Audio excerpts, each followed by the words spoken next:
Ian Begley, who covers the New York Knicks for ESPN New York, joins us here on the Tuesday edition. Good morning to you, Ian. Rodger, Wyland in Albany. How are you today? Rodger, what's happening, man? How you doing? I'm good, man. We're just hanging out, always reacting to controversial topics. So let me start here.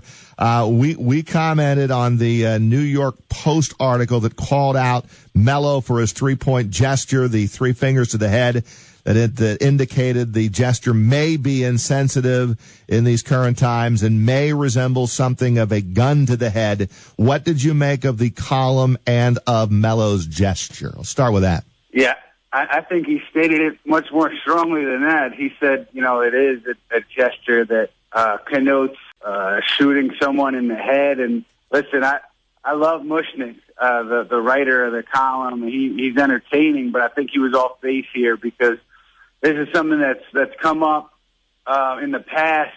This thing started back in 2012, 2013 with Rasheed Wallace when he was on the Knicks. He started doing it when he hit threes, and other guys on that team started to do it, and it's something that Carmelo's just carried over from that 2012, 2013 season. And he was asked about it that year, about it being potentially, a gang sign or something that connotes shooting someone in the head, and he denied it back then.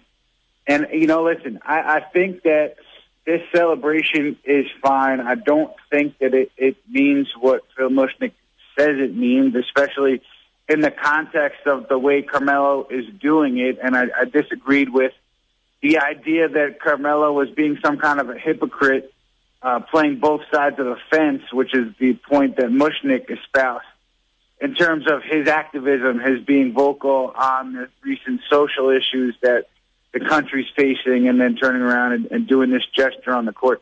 I don't see the contrast there. I don't think it's a legitimate point. And like I said, normally I enjoy Mushnick. He's entertaining, but I think he was off base here. Yeah, I read the column. How about this, though? Whatever the mindset is currently of Melo, whatever he was trying to do there, agree or disagree, how about we just don't do that on the big stage in Rio? How about we eliminate that so there's no controversy whatsoever? If you're Mike Krzyzewski, do you have at least a moment with Melo and say, look, people are going to draw conclusions on this one way or the other. It's not going to be all positive. How about we eliminate that from the repertoire during the Olympic Games? How about that, Ian? No, I think that's absurd. I mean, I think you're drawing attention to a conclusion that's false. I don't think that the connotation is what Mushnick says it is. And to stop doing a gesture that is innocent and benign because one writer at a newspaper draws a conclusion that's incorrect, I think is unfair, and I don't think that's the right course of action.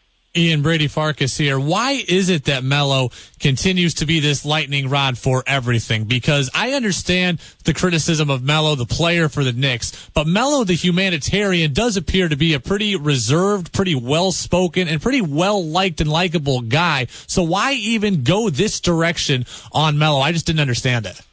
I think it's just the media where we are now. It's a slow time of year.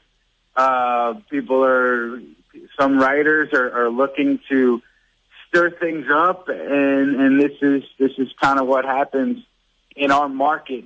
And it's a part of doing business for athletes in New York. And I'm not saying it's fair, but you see it happen a lot. And I think things get taken out of context. Things don't get put in their proper perspective sometimes in this market and in other markets, but.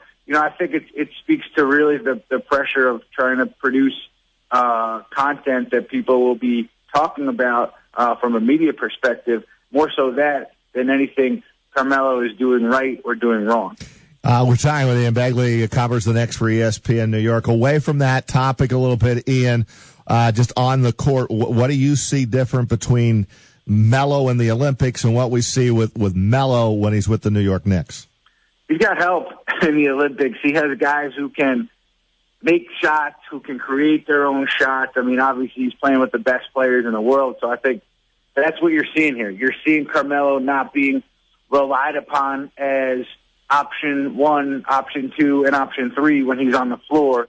he's just one of 5 scoring options when he's with Team USA. And you're seeing defenses not necessarily being able to load up on him in a half-court situation. You're seeing defenses have to pay attention to the other 4-3 scorers on the court at the time, whatever the case may be, and he's taking advantage of that. Obviously, you're not going to be able to recreate that with the Knicks, but I think one thing that you look at with this Knicks team that hasn't been there in recent seasons has been Carmelo Anthony. We think, if everyone stays healthy, is going to share the floor with a couple guys who can create their own shot, who will force defenses to pay attention to them in Derrick Rose and Kristaps Porzingis.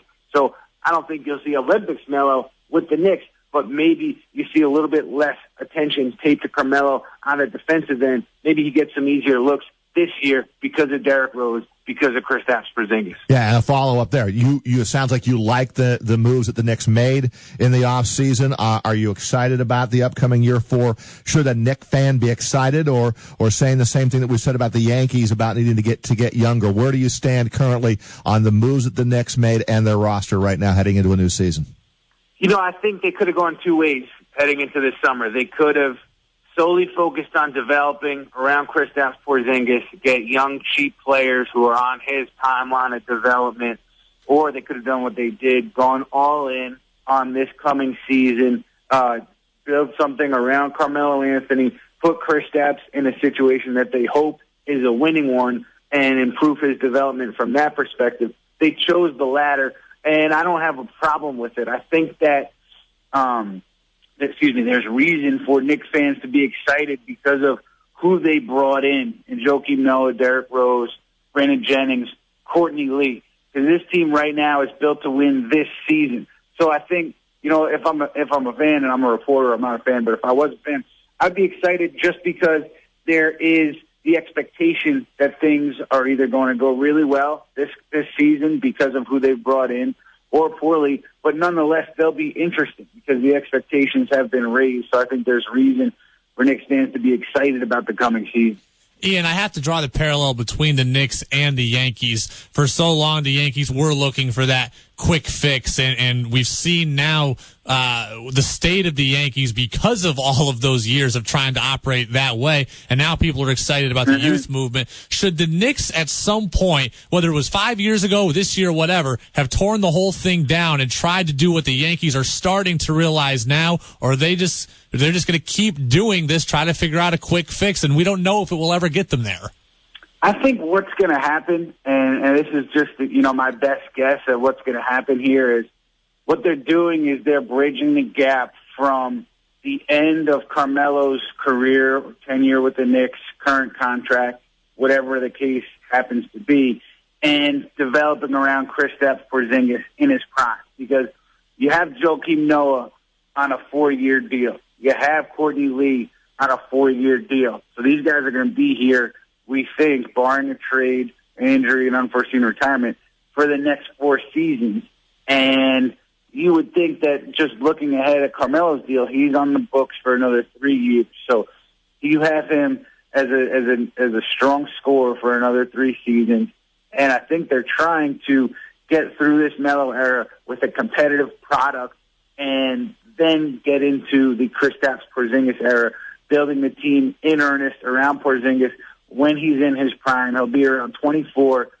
At that time, he'll be 4 or 5 years in the NBA. So he'll be a different player then, they hope, if he stays healthy and develops the way that they think he can. He'll be a player then that can carry you night in and night out, and a player who you can build around. So I think that's the way this thing is looking long term. Hey, Ian Begley with us covering the Knicks for ESPN New York, watching the Olympics. Let me end with this, and that is the Rio Games. The USA men's team certainly winning, but not dominating. They'll play Argentina tomorrow at 10 a.m. in the medal round. What are your thoughts of what you've seen from this team so far, especially defensively? They've given up a lot of points, and I would say, Ian, they got to play a little bit better. No lock to win the gold medal here.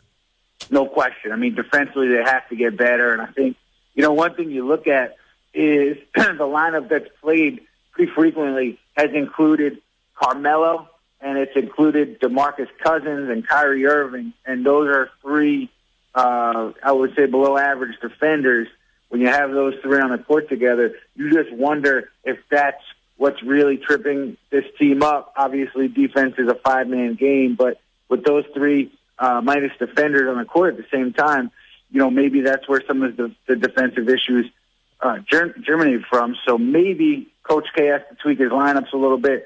Clearly, they have to figure things out with guarding throughout the whole possession. They're getting beat on backdoor cuts a lot. So maybe it's an attention to detail thing. Maybe it's a personnel thing. Either way, they've got to figure it out because, yes, I think they're in danger here of losing and falling short of their goal of winning gold.